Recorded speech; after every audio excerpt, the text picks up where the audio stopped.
Selamünaleyküm adamlar.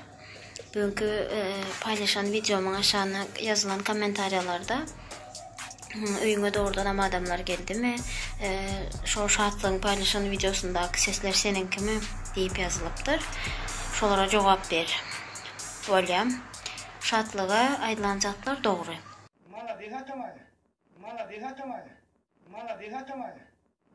On son telefonumu vızlamadı etti, o doğru. Men telefonumdan bir adamlara glasowy sapşenyalar koyverip zat edip. Sana mezadım almıştım, mezat kovu edil şu vaqt.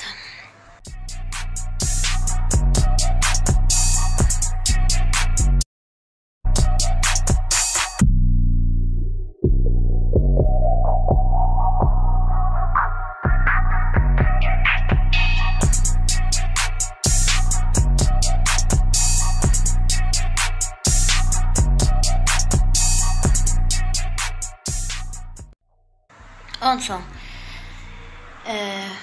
şu gep nereden çıktı diyeninizde o glasowy sapşenyaları eşitip Halmadağ'da video paylaştı. Yana dün gece saat 10:40 yarında bana uluğuyum Sahra olacağını dua etti. Dada dedi bağışlan beni şu telefon verip durdu. Göçürmendim. Dün neydi solluydu dedi. Gepleşik geçirmelik barınca iyiyonu yankı çağalar bütün dünya çağalar gününe bağışlap yana dedi öyle çağırıyorna Leyla dedi yankı kipirden men yana bir kısani dena dedi şu umumi yalgıç çıktık yani olmadı 10 günden sonra dedi bana kıssaklı dedi haber geldi yazma can etme göçür näme deyip biri geldi näme de düşünmedim dedi yani katı sağlalı vurladı näme sekkar dedi.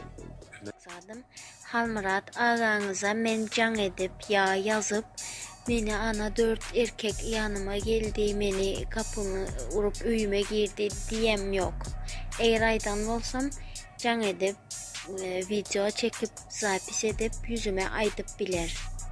Olara on özüne demder kızı Sahra baran bir glasowy sapşenyalardan şonun yalı kararlara gelindi.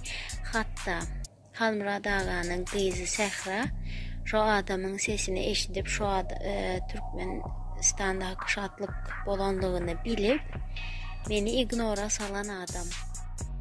Size sorayan hükmanı suratda bu videomu görüp bana cevap verin.